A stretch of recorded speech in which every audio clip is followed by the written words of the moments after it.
standard opening on this.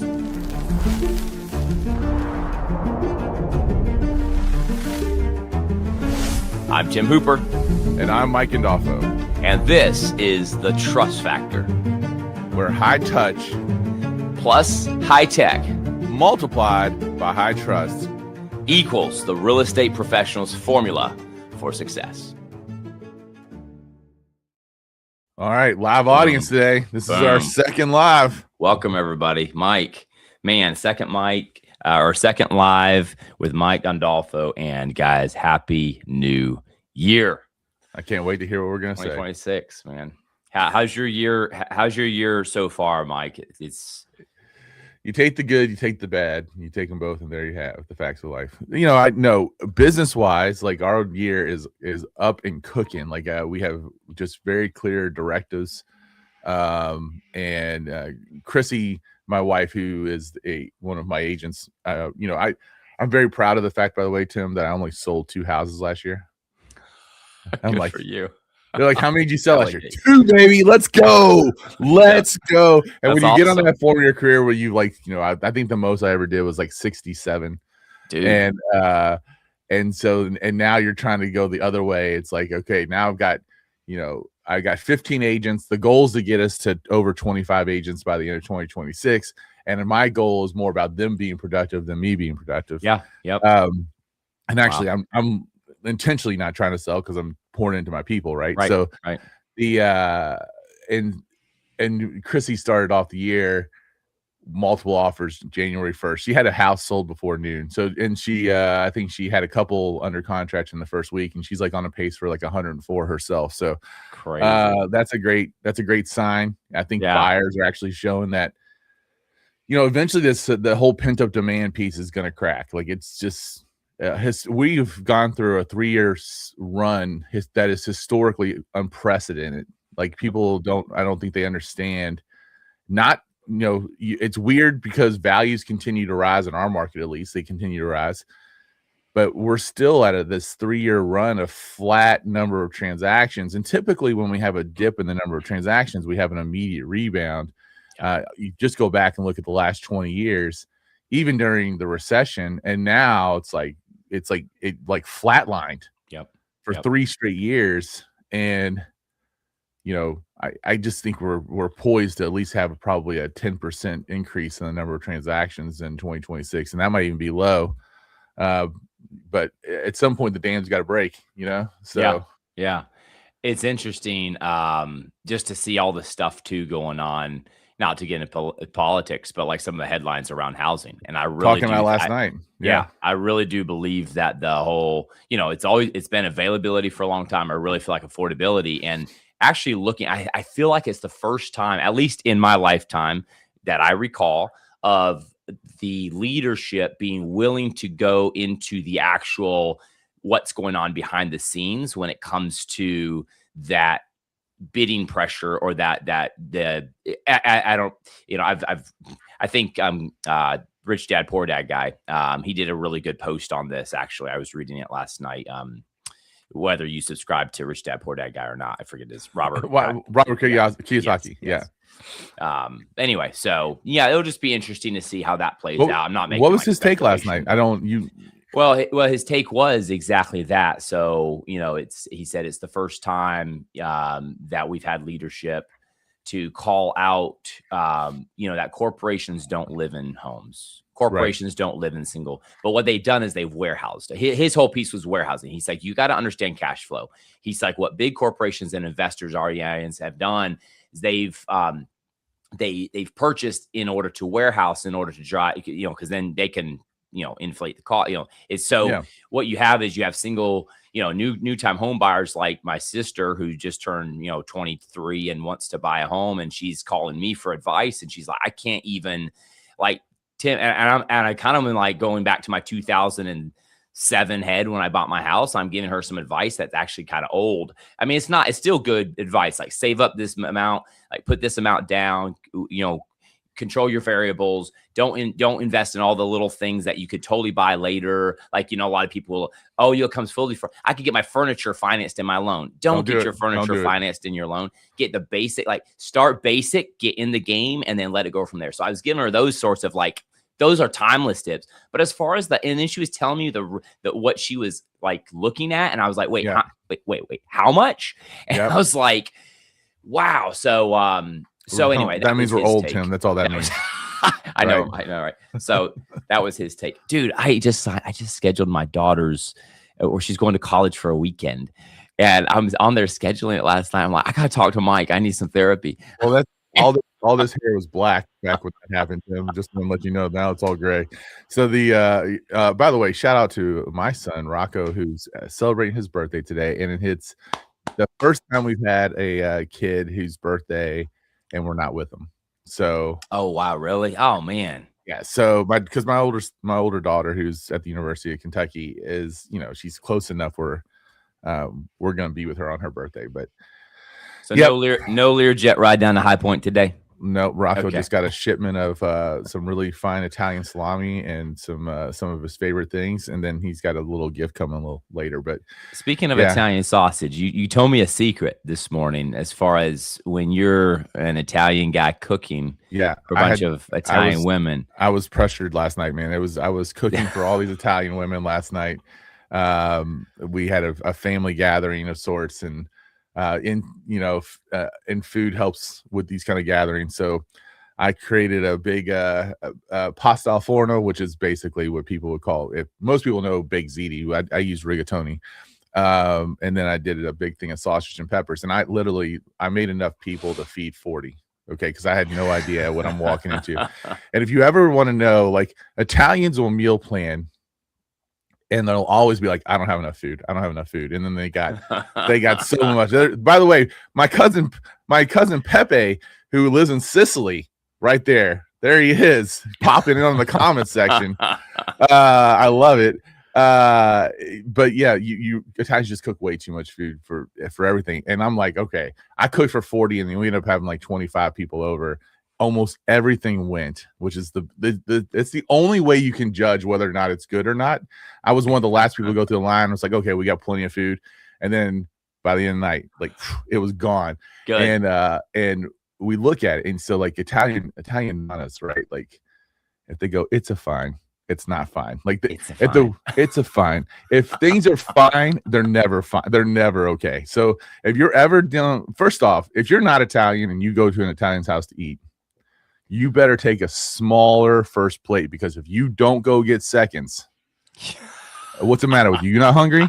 You're not hungry, yes. What's the matter? You don't like it? You better go get that second helping. And then so just know, like, if you don't ever say you don't want any. First, make sure you get leave room for seconds. And then and then the nanas, if they say it's a fine, it's not fine. And then if they're a little overly critical about it, well, that means that you got a little too close to how they would do it. Right? Yes. I feel like there's a lesson in that. I feel like there's a lesson. There could be a lesson in that. Yeah. When you started working in that boss, he liked you, but man, he would pick at some stuff, or he would, and my mom would always say, if they didn't criticize you, they wouldn't love you. And so, maybe if they criticize you, you're getting a little close to the bullseye. So. Getting a little too close to the bullseye. Keep going. So, but great. Really, everyone was really gracious last night, and we got really good feedback. And Chrissy made this. I've never heard of this thing before, but my cousin had his birthday, and he was in town from California. So Chrissy made him his favorite cake, which was a hummingbird cake. Have you ever heard of a hummingbird cake? No. Yeah, well, that's what she made. My wife makes a lot of cakes. Yeah, I haven't. Yeah. So Chrissy did the hummingbird cake in the on the fresh baked sourdough bread, because that's the season of life we're in. We're in the sourdough phase, and then as most people who have wives that are going through menopause, and then and my daughter made a big tray of tiramisu, and then I made the sausage and peppers and the pasta al forno. Oh, that's amazing. And it was great, man. It was good. Wow. Yeah. I had chicken Alfredo at the marriage retreat last night, so I don't know if that. Well, I'm sure it was up to Sicilian standards, you know. So. Yeah, we'll tell you who made it. Yeah, my buddy Joe down at Pino's. Oh, all right, let's go. Let's go. Yeah. So Pino's is if you come to Dillon, you basically have 3 options. Okay, you've got rodeos, you got Mexican. Well, I should say 4 options. You got rodeos, okay. And that's Mexican, and they're closed on Tuesdays. You got to remember that. And then you have Pino's. That's fine dining. That's the Italian restaurant. They got the big best Italian restaurant in town. Best one in town, only one in town. But they're related to Sal's up the road. We get pizza from Sal's. Anyway, and then the third one is Feeding the Soul. They just opened up, and that's more of your down south collard green country cooking. So they just opened up, and they are good, by the way. So it's legit soul food. Oh, it's legit soul food, man. Yeah, love and it. Then and they will literally they'll be in there. It feels like there's church going on while you're being fed. It's just the you know. Yeah. And then the last one is the Dillon Dairy Freeze, and that's been around since like the 1920s. And that those are like, my daughter says, let's only get ice cream there, because if you get the hot dogs there, they're pink. You know, they're like those pink hot dogs from the old baseball game, you know. So we don't get food there. We just get ice cream there. But anyway, if you're desperate, you can get food there. I know. Hey, guys, we're streaming live. So drop some questions in the chat. What do you have? What is stalling you out there in your real estate game? What questions do you have? Mentally, we're in a new year. Mike, let's kick this into high gear. What are you grateful for in 2026? What are you grateful for, man? Man, I think I'm grateful that I got to spend my my New Year's with my board of trustees. So like, if people don't know, I don't think I've talked about this a ton on this group. You've met with them, most of them, Tim. But yeah. I got a group of agents from we're all from Commonwealth states, so we call ourselves the Commonwealth Club. I did not know that. Yeah, that is so cool. So Kentucky, Massachusetts, Pennsylvania, and Virginia are the Commonwealth states. And so we're all brokers. Actually, Tim, when we started this thing in 2016, I was the only person who was a broker owner, and now everybody's a broker owner. Okay. And so ringing in the new year with those guys, I was really grateful to have, like, you got the people that you're chasing goals with. Yep. That you're again, I don't say holding each other accountable. We talk about holding each other capable of going after and achieving our goals. And so I got to ring in the new year with them, and that was a really awesome thing. What about you? Powerful. And you all went, like destination get together. That was pretty powerful. The best. What's better than having a house, a vacation house, is having a friend who has a vacation house. So we have a good friend who is Commonwealth Club adjacent, and she was all about having us there. So that's awesome. For me, it's just real quick. It's I was looking, Mike, and a memory popped up. My wife shared with me, and it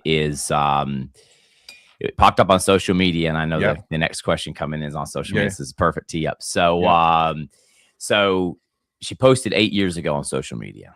Okay. She says, I want to be the kind of wife that when my husband looks at, he says, because of you, I didn't stop going, or I didn't stop growing and going. So, she posted that 8 years ago, and she told me, she showed me the memory. This was on January the 9th. This was yesterday. She showed me the memory. And that she said, do you remember what year this was? It's 2017, 8 years ago. And I was like, I just resigned. I was at a company for 10 years. Honestly, Mike, a little afraid to walk away from that security and step into entrepreneurship. And I resigned. Yeah, I got to the point where, like, I felt like if I didn't resign, it was literally, I heard the voice inside so clearly if I didn't resign. And she stood right next to me and said, we're going to be just fine. And I'm telling you what, when you have a partner that goes there with you and willing to go up, trust me, I went 3 years and fell. I failed miserably, failed forward, but failed miserably. Then there it is. There's look at that. Look at that. That's awesome. That is so cool. You found that. So listen. And she said this. She says, honey, she says, I wasn't the woman back then that I would have said that about. She says, but I am the woman today. And her journey, right? She's been through so much. And I'm telling you, like, she stepped away into my unknown in entrepreneurship. and then went through all of her own journey of growth and then cancer 2 times. And I mean, now I'm sending this book out like a dozen times a week to people who write in and say, my niece was just diagnosed with cancer, or my mom, or whatever. And we're putting her book in the mail, and it's like, I mean, the first page, you better grab a box of tissues. But like, and now she's working to go get like full-time, big-time published, working with a coach out of Chicago. And like, she gets off those calls and just like, and I'm like, who are you? You know what I mean? So like, sometimes your step of faith, not sometimes, let me back up. Your step of faith is never just for you. I firmly believe that. So happy New Year. I'm grateful for my wife. I'm grateful for the people like your board of trustees in our lives who hold us accountable and who are there for us through the thick and the thin. Hold us capable. Hold us capable. Right. I love it. Yes. All right. All right. And then, and honestly though, like even going back to the spouse piece, like if you're an entrepreneur and you got it, that is, if the spouse, it's such a roller coaster, right? Like that spouses better be all in, better be on board. Yeah. And it's awesome that, you guys have that kind of relationship, and she's been right there for you. And as you took your leap of faith, I think it paid off pretty well though. Yeah, all right, we got a question. It's great. We have a question. Again, if you have a question, just drop in the comment section, whether you're watching on YouTube, Facebook, or LinkedIn. It should pop up on our little thing, and then we can answer your question live on the show. We really don't have much of an agenda. I think if we don't get a whole lot of questions, we got some things that we can talk about. But we're hearing, how do I get off the social media treadmill and stop doom scrolling? So this is the question that we've got first. It's really interesting, Tim, because we're all being told about how important it is for us to be on social media and whatever else, and it's like, hey, you got to be on social media. Oh, and by the way, like, it's not okay just for you to post on social media. You got to go in there and interact on social media. You got to make sure it's a two-way street. So how do we control that so it just doesn't start to turn into this whole doom scroll thing? Yeah. That's great. So how do I get off social media treadmill? When I hear treadmill, I think of out of control. Because when people use the word treadmill, it's you're at a pace that you feel like you can't control, or that is running you into the grind, like it's grinding you down. So number one, I would say, if you listen, you got high intensity interval training. Like, I love doing it. It's how I grow to run marathons. So when you're on a treadmill, you speed up at times and you then slow down at times. So think about your coach with that, she has the smile on and you're not. You're like, she's like, 3 minutes. All right, we're slowing back down to a walk. And I think that a lot of real estate professionals, we're not driven by a plan. Like, we don't have a HIIT plan for social. We have competition for social. And so I really believe when we say treadmill, when I unpack this with teams, what happens is they're looking at the competition and what the competition's doing, and they feel this pressure to, it's 8:30 this morning and I have nothing to post about. So I need to get on and I need to post, and what am I going to post? And then they get on, and what that does is it turns into doom scrolling. You don't have a plan. That's it. And doom scrolling happens when you don't have a plan to get off. You need an exit strategy. Listen, social media, please, if you hear anything else, it was built to hijack our dopamine. It was built to be addictive.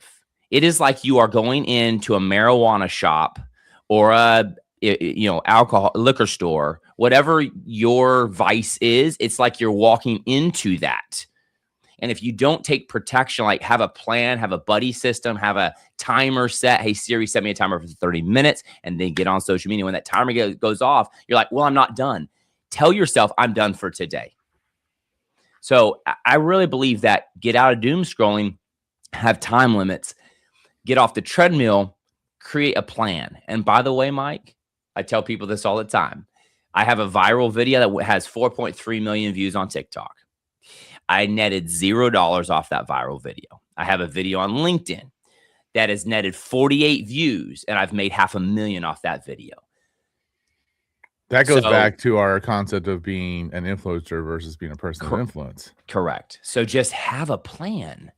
And you don't need a ton of posting. You need intentional posting done about the right stuff that actually gets shared and that you're proud to go share in your sales process. Just build a plan. And by the way, our 3XHT workshop, when we do, I mean, we get to go speak for an hour sometimes, but when we get to go do a full day of training, we get into a social media plan that turns you to an influencer or a person of influence, not the social media influencer. True person of influence. So becoming shareable. We're getting Megan here saying best topic, and then we got Amber. Amber's got 2 comments. She's got a great answer, and yes, you have to have discipline. And Megan really, and Amber, thank you for being on. What I see that is I see that the social media treadmill, when I see get off and stop doing, like you're trying intentionally to say I know I don't want to do this, but I'm doing it anyway, which is definitely the sign of addiction, right? There is something that is controlling your behavior, even though you know you shouldn't be doing it. That is addiction, and you got to call it what it is, and then you've got to say, okay, like, you know, I have to have intentional things and choices out there for me. So like, I never really was a huge drinker to begin with. But I also know from that if I go past 2 drinks, that there's a good chance that I could have 8, right? So like I'm limiting myself to 2 drinks. If I'm out, I'm not gonna. I don't know. I usually only have 1 drink, and I might only do that once or twice a month. Like I had a glass of wine last night with some good Italian food made by this just incredible Italian chef.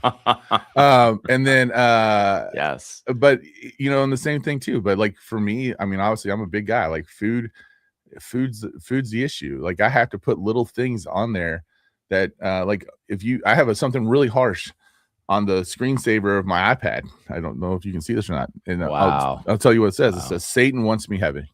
That's what it says.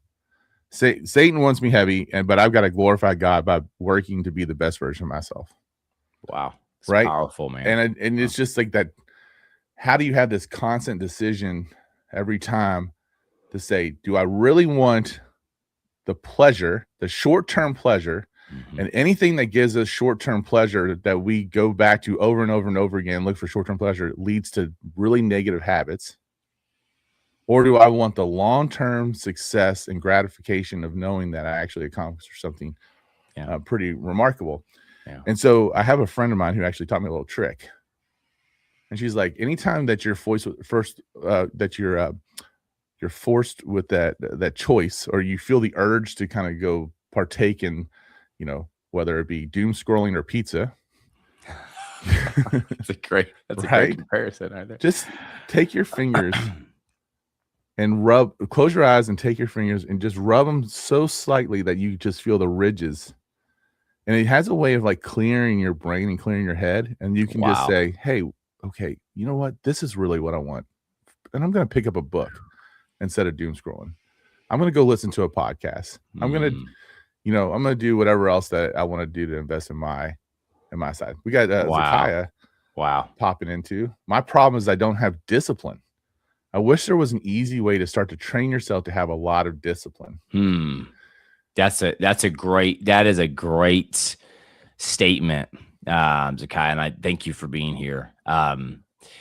Mike, do you mind if I start off and then go for it? Yeah, take this one. Well, I think we can maybe show what I created on using the AI. We can kind of pull let's segue into that. That's perfect. Yeah, but you go first. And I think when it comes to discipline, first I'm going to give one quick.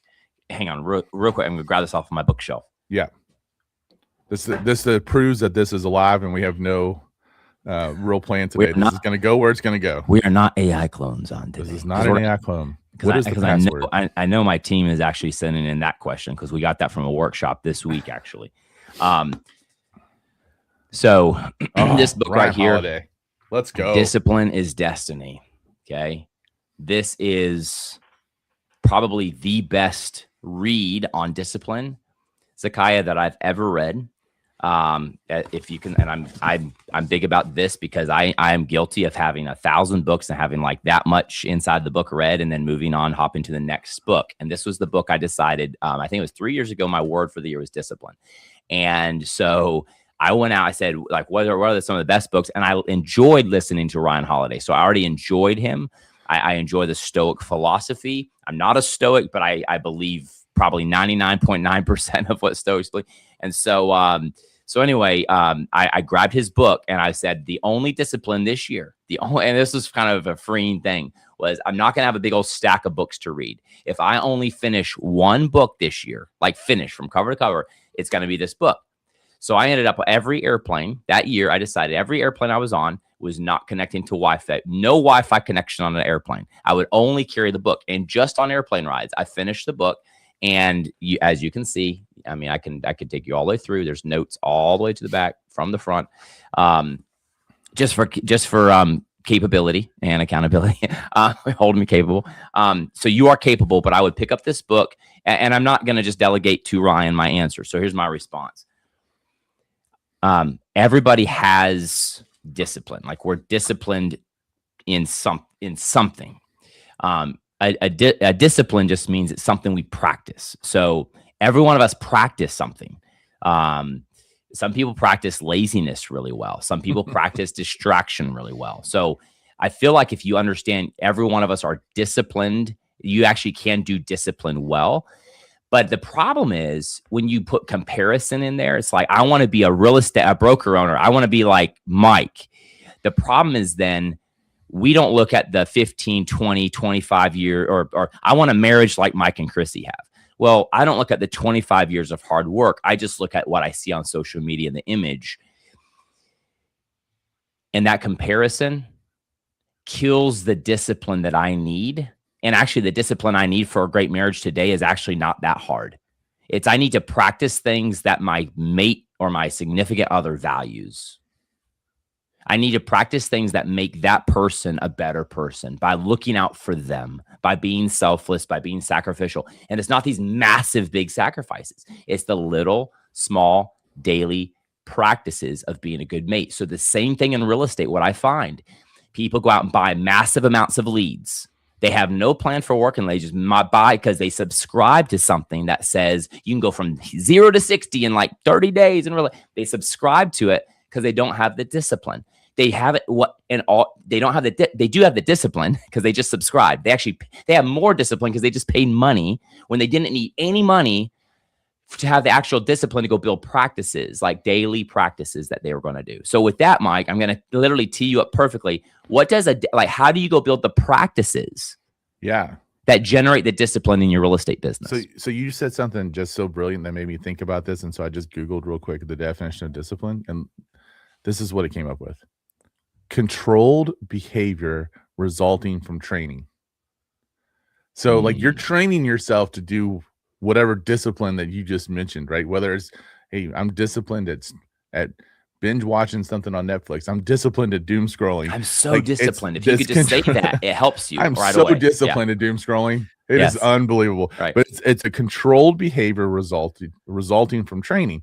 And I think, listen, at the end of the day, like we get the people who get in this business generally because they don't like having a boss, whatever else. There's an aspect of the freedom of schedule that kind of, and so I think that your question, Zakiah, is so rampant amongst our profession, right? And especially in the lenders and the realtor world, they feel like they don't have the discipline. They know what they've got to do, but yet they have trouble actually doing it. They have trouble being consistent.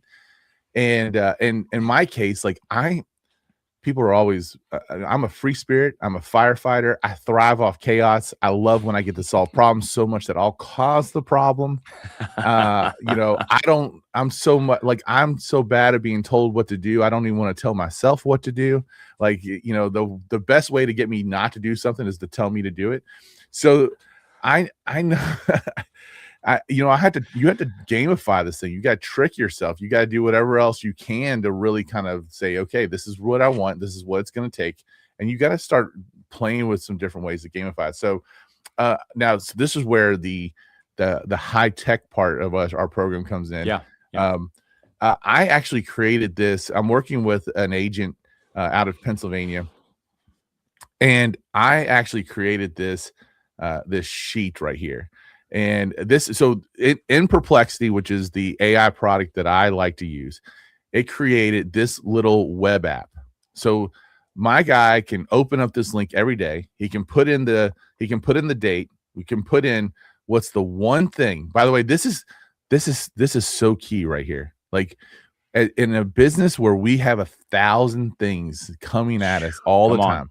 What is the one thing that I got to get done today? What is the most important thing for me to get done today? If we just consistently execute that one thing, it's going to be massive. It's powerful. Now, I also like to take and I differentiate between what a tactic, a task, and a to-do list is. Okay.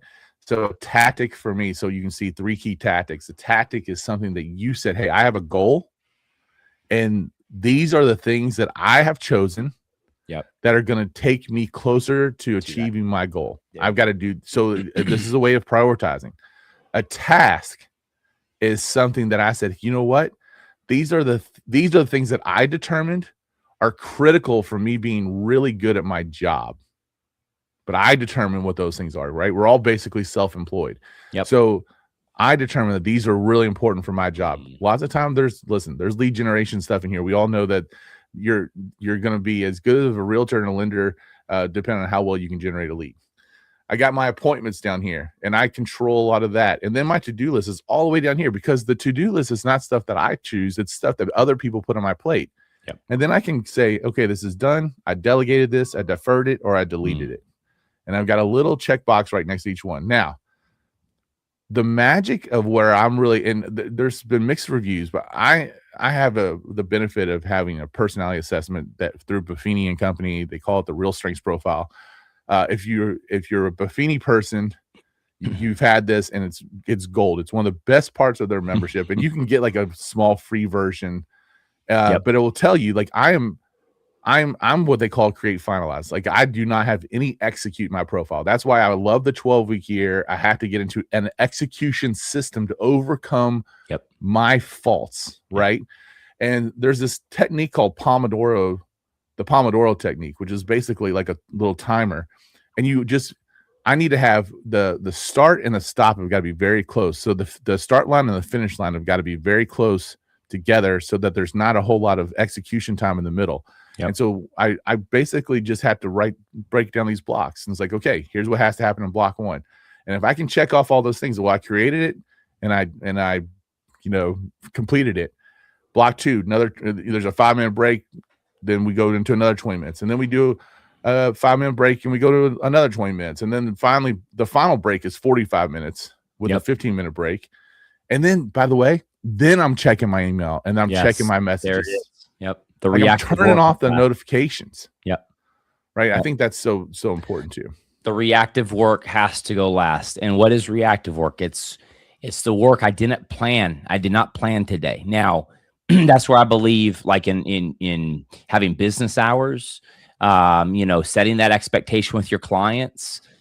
It just helps to turn the jumpiness of your brain off. And Mike, you said it, like, you have to have that system to overcome. You're not broken. You're not flawed. Like, you have distraction happening. And by the way, it's not any of our faults. It's all of our problems. We live in a highly distracted world because, I mean, let's be honest. How many channels of communication do we have today? Like, social media, at least 3 or 4 right there coming in at all times. By the way, social media, nobody calls you there when they're like needing something urgent. So turn those off. You go to those channels, even the direct message channels. Nothing is burning down there. If you have not established a phone number for your client or your prospect to call you when things are off, then you need to set that up in your process. But turn off the social media, all notifications on social media, and only engage with social media during your time block. And some of that could be deep work time block, where you're going to go DM somebody on social media as part of your sales outreach. Perfectly fine, but turn off the notification. Then we have like personal email, iCloud, Gmail, old Yahoo, old Hotmail, AOL, ATT, whatever it is. And maybe we're working a part-time job still as we work into real estate. So we have that. So you just have all of these channels coming at you. You're distracted. I am too. Mike is too. So you must have a system. And having business hours or having what I call it's an out of office, whether it's an out of office on or not. Think about the out of office. When you worked a job before you stepped into real estate for more freedom and found it wasn't because my discipline was there, but it was in other things like pizza. So picking on the fat guy. You want more freedom. Freaking marathon runners. You want more freedom, right? And so it's okay. When you worked this job, you stepped out for a vacation for a week. You worked real, and Zig Ziglar always used to say, everyone's the most productive the day before vacation. You're like, you have the end point, the start and end point are close together. It's like you got up on Friday, so you just cleaned up the inbox, you delegated, you weren't even afraid to like piss people off. You were like, I need this done, do this, that you were no procrastination, nothing. You got it all off your plate because you were like, I need to just feel good when I step on that cruise ship. Perfect. Awesome. See how it works? Then you turn on your out of office, and on that cruise ship, you didn't think of a thing. You had a team, you had this and that, and the other. And that's the other thing not going for you is sometimes in real estate, you get in, you don't have that team. So here's the deal. For your deep work, turn on your out of office on your email. Just have it standardized. I'm with a client this morning. I'm with clients this morning. I'll get back to you as soon as possible. If urgent, text my cell phone here, urgent, and I'll call you right. I'll try to step away and call you back. If you had that message alone and I was your client, I emailed you something like, hey, I need, I want to look at these lists or whatever, and I got that, would you feel in your head pretty confident that I have now a clear way to reach out and say urgent, something's burning down if it's urgent? You would say 100%, Tim. With this same strategy, I have coached high-performing real estate agents into checking their inbox only 2 times a day. Only 2 times a day. And you're like, that's impossible. It's very possible. It's just, do you have the discipline to practice something like that? Yep. So again, buffer blocks by the way in our system, but and I agree, 2 times a day. Like after I've done all the most important things that I've got to do, I'll check notifications, and then right before the end of the workday. Yeah. Yeah. And but you and I had a conversation earlier this week too that I think is very poignant to this conversation. We were talking about compartmentalizing our devices. Oh, there you go. There's some high tech for you. Yeah. Take your email app off your phone. Now, this is where I hate the fact of I hate the fact that we have. By the way, Zakai's just asking about the tool I just showed. Tim, when we got this whole call set up and I had it all set up and I was working diligently, and Tim was like sitting in the back watching me just work diligently, and I didn't even know he was there. It's because I was working on how to come up with a generic prompt for you all to be able to create this, and it's free. We're going to share it with you for free. Tim, tell them what they got to do to get that prompt. Yeah. So on the screen, right on the screen, you should see that QR code that takes you over to our Substack. So get subscribed to the Substack. And Mike, when is this? Is this one dropping right away? Yeah, it's live right now, so it's going to be on. Yeah. So by beginning of next week, in Substack, that prompt will. I just got to fine tune it a little bit, and then just we'll fine tune it. Beginning, just get subscribed to Substack, and then you could turn on. I don't turn on notifications for Substack. You'll get bombarded, but turn on like an email. Like make sure you subscribe, and then just say yes for emails, and then you'll actually get every time we drop an article, which every show turns into an article with the takeaways, you'll just get that email like Trust Factor X. And so subscribe and don't be in a rush for it. Just really start letting everything we said today percolate. And then when that comes in, let that just be the next piece towards your practicing of what are the practices, or help a supplement for what are the practices for my day in real estate. And one last thing I wanted to say too, when it comes to, discipline and setting up the day, some people say, well, I'm just starting out, I'm not with clients. If you're if you have an out of office, like I'm with clients or whatever, here's what I strongly believe. If you're in the referral business, if you are in the business of, I'm not transactional, I'm relational, and I'm going deeper, then every name inside of your database, every name, email address, phone number, if you're working around those names, you are always with your clients. If you're sending an email to check in because so-and-so you haven't heard from for 3 years, and you're sending an email to check in, or you're sending a text message, or you're making a phone call, wherever that is, to check in with your database, you are with your clients. You are serving your clients. And that's the difference between having a bunch of leads you're trying to get transactions from to make a commission, or having a database full of real life people who are in the real estate game for different reasons, and you are showing up to serve them well prior to and after a transaction, because they're in your life forever. And by the way, your speed to lead doesn't matter either at that point. They're going to wait for you. I wait for people that I love. That's right. Yeah. That's right. Yeah. So Amen. Going back to before I kind of answers Zakai's question, we are talking about compartmentalizing our devices, right? So I was telling Tim was talking to me about getting his email app on his phone. Now, I love the two-factor authentication, but the two-factor authentication makes it very difficult for us to get the email apps off our phone. Luckily, those passkeys are going to make it a little bit easier. Maybe I'm going to start signing up for things with an email address that I'm only using to log into the things, and that's the only email I have on there, whatever it is. But I want to get my email off my phone. I want to get anything off my phone that because with my phone, I'm checking like in the moment on the fly. And if it requires a deep answer or something, I'm just really kind of making sure it's going to drop through the cracks, right? Yeah. Then you're reading it. Now you're thinking about it, and you can't work on it.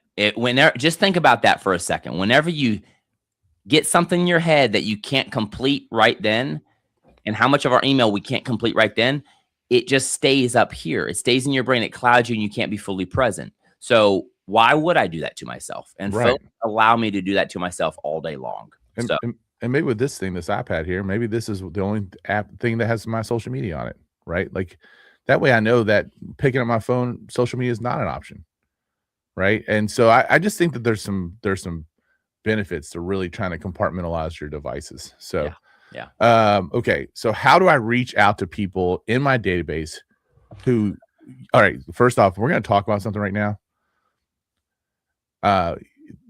They will only use someone else because they don't use me. They work with me. So I will not let someone say that they used me ever. So how do I reach out to people in my database who worked with someone else? We're going to put that out there. And words matter in this case. And I'm a big believer. Like me and my preferred lender, Brian, we always talk about that. Like you can go use a tool, but you're working with a professional. That's powerful language, especially when you're showing up and saying, "Hey, thanks for using me on your transaction." No, thanks for working with me. Thanks for trusting me. Enough to work with me on this transaction. So again, high touch. High tech multiplied by high trust. Thank you for trusting me. It's the multiple. Yeah. So, Mike, my team threw this in here because, and I asked them because during a workshop, this question came up. In fact, on Monday, I'm doing a training that digs a little deeper into this question with another group. And so here's what I strongly believe. Can I ask a clarification? Yeah. Are we talking from a realtor side, lender side, or title side? Or do you don't think it matters? This came from a real estate agent, but I think it applies to. It could be a title company. It could be a mortgage company. It could be a real estate agent. Okay. So if you have a lead land in, and leads come in, I know people who buy leads. I know people who are so focused on lead generation.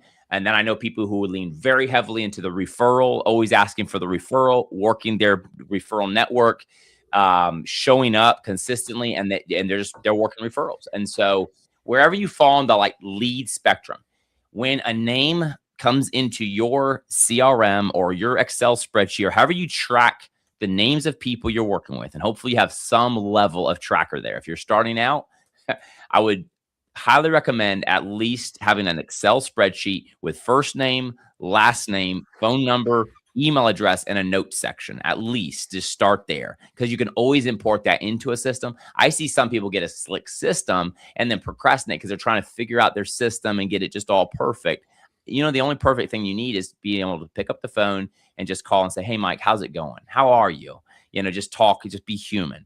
Okay. So besides the point, if they land on my tracker sheet, okay, there's somebody that I should say I care very deeply about helping in this real estate game. My belief is this: if they choose somebody else, I have a couple of things I can look at there. Look at my sales process. Do I have a nailed down sales process where when somebody reaches out to me, I'm calm, I can ask a bunch of questions, I can really lean into learning about them, and then I can just spell out what happens next for them? And is that process easy, clear, maybe even has some delight in it? Like, I can look at those metrics and figure out my sales process. And did I own it? Did I set expectations properly? Did I tell them what's next properly? Did I ask for agreement? Does that sound good to you? And did they agree?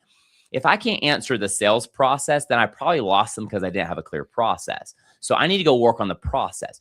But if I had a clear process and I know everything I was working and they went away, then usually what happens is they were working with somebody already, or they knew somebody already that they had a higher level of trust with. They knew them deeper. And they reached out to me maybe for a second option, or they saw my name, or maybe their real estate agent was on vacation to get back to them. So they called me, but then that person got back to them and they're like, well, I'm very comfortable already with Mike. So here's what happens when they don't work with, look at me, changing my language already. When they don't work with me, oftentimes I take that as rejection. It's not. One of the best times to reach out, and then Mike, I'm passing this to you. One of the best times to reach out to somebody in your database that's landed is when you just saw on Facebook that they closed with your competitor. The reason is, and I would mark that one down to check in 3 months right away. First, I congratulate them. I text them, and your text might be 2 months old because they stopped, they ghosted you. I would text them and say, hey, I'm good friends with Mike. Or Mike and I hang out in a lot of the same circles. I saw the post of you closing with him. Congratulations. Right there, that takes a little bit of abundant mindset right there. Okay? Because they didn't close with you, but you cared enough to congratulate. A big deal. They bought a house. And then in about 3 months, I would call them and check in. How are you getting settled in? Did you check out that YouTube video I sent you about the best places to take your kids and as you get integrated into a community that I created for people moving here? Did you check that? Can I send it to you? Because here's the deal. Their real estate agent, is probably 90-something% of real estate agents, 91%, I think, are very transactional based. Meaning they closed and they're not going to touch back. Maybe 2 or 3 years they're going to touch back. I would call back 3 months out. How are you getting settled in? How do you love it? Why? Because you care about the individual getting moved in and settled in, because you care about real estate. If you do that, then you'll have no problem ever reaching out to somebody in your database who worked with somebody else and has a greater likelihood of working with you because that somebody else may not be touching in with them.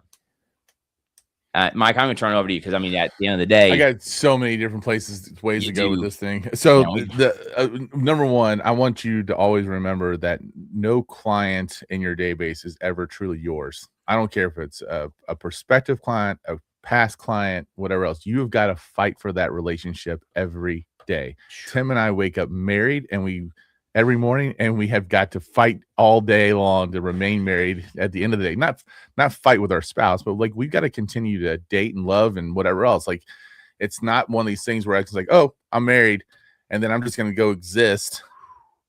Dude. And then continue to be married a lot longer. This is what happens with these relationships take work, right? It's powerful. So you better be one of the things that you're going to need to check into is your follow-up overall. If you see that they closed with someone else, well, then you didn't follow up for a long time, because you should have heard from them they should have heard from you while they were looking. They should have heard from you when they were under contract. You had plenty of opportunity for them to tell you, hey, I am working with someone else, right? And I had a really good mentor of mine once tell me that if you took 10 people, there's going to be 2 people that are going to work with whoever's the cheapest, no matter what. And that's never going to work with you. They aren't going to be your client. You're going to have 3 people that are in your database that are going to work with you no matter how much you screw up. But the real magic is what happens with those 5 people in the middle, right? And so this is one of those 5 people in the middle, and you've got to figure out then, it's like, how do I fight for those 5? And how do I make sure that I'm showing my value, that I have the effective follow-up, that I'm differentiating myself from the competition? And there's so many lessons to learn when you don't get something. And the same mentor tells this story about going on a listing presentation in a neighborhood that he absolutely owns. Like, I'm talking like 75% of the listings that were going on in this neighborhood were being listed by him, and he didn't get the listing. He drove back to follow up, and he saw someone else's sign on the yard. And so he just said, hey, what was the reason? And they're like, hey, this other agent sat down and said that they've got a database of all of these realtors in this area that they share information with, and that and they're going to present our property on this database. They were talking about the MLS, right? They basically, like, how well you can describe your process sometimes, and don't assume, because it's every day to us, it's not every day to the consumer. Yes. Don't assume powerful that, there are spots there that, because right now I think people are buying into process more than anything else. They're feeling like they didn't get the 2% interest rate, or they got to go buy in an interest rate that's not 2%, right? Even though, no matter how artificial that 2% interest rate was, it was there, and it does. There's a fear of missing out or whatever else. There's so much fear in making the transaction happen right now. Prices seem high. We talked about that earlier. They want to know that you have a process, and how well you can describe that process and how the process serves them is extremely, extremely important. Yeah. And I would also recommend reading The Full Fee Agent. I don't know if you read that book, Chris Voss, and I don't remember who wrote it with him. I should look it up, because that person definitely deserves to get Chris Voss and Steve Shull. But they talk about it like the consumer pretty much already knows who they're going to choose when they talk to more than one agent. So they say, they basically say, are you the person that they're going to choose, or are you the fool that they're just basically trying to get to verify their choice, ratify their choice, right? Like they're just basically using you to check price and whatever else. Yeah. Somebody said we make the emotional, right? You make the emotional decision, and then you use logic to back it up. So basically you're saying the fool is you're just the logic side of the second opinion, that they're just saying, this person's telling me the right thing about price, and I'm paying the right amount of commission or whatever else. And like, there's that fool comes in, and they really don't have much of a chance of getting the listing or winning the business. How do they flip? I think the only way you can flip it is by, like, you better show extraordinary amount of value. And honestly, like, I'm not in that situation a lot, or our agents are in that situation a lot, because when you work by referral, you don't compete. Like, it's like, hey, someone said call Tim Hooper, I'm calling Tim Hooper, and it's over, right? So it's not like a Zillow agent who has got maybe going up against 2 or 3 people. So you're competing with yourself, though, because when that person calls Tim Hooper, I'm not going to take it for granted. Oh, Mike sent Chrissy, so Chrissy's a done deal. No, I'm working just as hard to earn Chrissy's business and make it, but the other thing is, I've got Mike on the line. Now I've got Mike's reputation and trust on the line. So now I've got to work even extra hard to make sure Mike, my buddy Mike, who referred, is going to refer 10 more, because Chrissy comes back and says, Mike, thank you so much. Tim's been amazing. Right. So the competition then really just becomes the man in the mirror, and that's myself. And so you're competing for the next lead. Yes. Right. You're competing to duplicate that client that you're in front of. Yep. And then you're competing. So just like you said too, like, when I get that opportunity to serve that person from me, now I got another person who can refer me, and they're going to go back and tell the other person about how thankful they are to get referred to me. And then that validates the referral, and that makes that person want to refer me again. Right. Because they're like, oh man, I can be helpful. Like, people love knowing that they can be helpful, and especially when they know it's a guaranteed thing. So, like, delivering on excellence, but I can deliver on excellence because now I'm not chasing leads. I'm attracting people. Yes. So it's this, like, just perpetual cycle. But in that sense, though, there's still people who work by referral who have names in their database who, their brother became an agent, or, they lost contact, and all of a sudden they're their kids on a soccer team with another mom or dad who's a real estate agent, and they develop a relationship with that person. Like, you've got to fight for those relationships. Yep. And sometimes, by the way, they got to work with their crazy brother-in-law, but they're going to refer you. Yep. Does that make sense? And then, so like, there's a lot of that happens. There's sometimes it's like, hey man, I'll call up in that same situation where I see someone went under contract. I didn't even know you all were thinking about looking, Oh, well, we had to use my wife's brother who just got licensed 6 months ago. We felt a lot of pressure to do that. But listen, if my friends or family needing somebody, I'm sending them to you, and sometimes that's real. Yeah. So, and by the way, databases are like things of bodies of water, right? I don't want to be the Dead Sea where everything is stagnant and starts to smell bad. Relationships are going to flow in and relationships are going to flow out. Yes. It's just the nature of how it's going to go. And that's how you keep a vibrant, fresh database. Yes. So that's powerful stuff. We are right up at time. We are right up at time.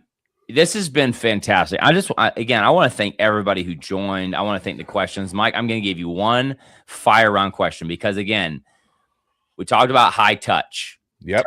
Throughout the transaction, human, show up. Don't overthink it. High touch. We talked about high tech. And at the end of the day, technology, segmenting some of your apps. Don't be all plugged in. Turn some of the notifications off. We're going to do an AI fire round later this month. So get subscribed to the podcast on YouTube. And we do AI fire rounds from time to time because AI is the new platform of technology. I truly believe your laptop will go away someday. If it can be done on a laptop, AI will do it. So and I'm not even talking robots there. Okay. But at the end of the day, just start leveraging AI. If you're not, start leaning in. We do a lot of trainings on AI. Part of our day of training, if you're listening, you're a leader, you want to bring part of our day of training is a deep dive on AI and the systems that real estate agents actually need and not get distracted by, because there's so much AI can do. It's not, you should be asking what should it do for my business, not what can it do. But anyway, so Mike, to end all of this, what would you say the number one thing a real estate agent could do to begin trusting themselves? Because I believe that we won't actually believe we're trustworthy. Like, we'll have a hard time even wanting to show up if we don't even know how to trust ourselves, or else we'll like overcompensate when we show up. I'm limited to one thing. We don't. It's going to be a hard one to do in like one quick second, but like, what's the number one thing to begin trusting yourself? Commit to personal development. You're never going to out earn your level of self-esteem. Commit to personal development. I love what you just said though, too. Self-esteem and personal development, they go hand in hand. Yep. They go hand in hand. I would say that's a Jim Rohn quote, by the way. I just want to. Is it really? Yeah. Awesome. Yeah. Awesome. Never stop working on your self-esteem by working on your self-development. I'd say for me, just to flip this, is talk less. Listen more. Listen more. And because what I'm realizing is when I talk, there's a proverb that says in the abundance of words, you can find sin. And it doesn't mean like sin, like some big thing. It just means you basically, when it's like, oh yeah, absolutely, totally, I'll do that for you. You didn't need absolutely and totally. You just needed, Mike, I'll get that done for you. And just be more calm, more purposeful, and speak less. And I'll tell you, Warren Buffett said, the most wealthy people say no to more than anybody else. So that's what I mean by saying less, actually also saying no, so that you can actually go do the things you committed to do. And that's for me, I'm talking personal experience. That is my goal this year, is to commit to so much less so I can do the things that I'm supposed to do and committed to do and called to do and divinely anointed to do better. Love it. And I could trust myself more. So Mike, I trust you, man. You showed up this morning, fired me up. Thank you. Thanks. We're going to be on stage here in less than 2 weeks. Dude, I can't wait to see you in person now. Both events are already sold out. Yes. The high demand that we are. So there we go. This episode will drop immediately, but episodes drop every Wednesday.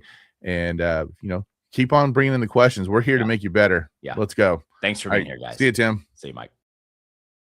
The Trust Factor podcast is available wherever you get your podcast. You can even watch us on YouTube. And subscribe to the channel so you can comment and drop your questions and share it with your team.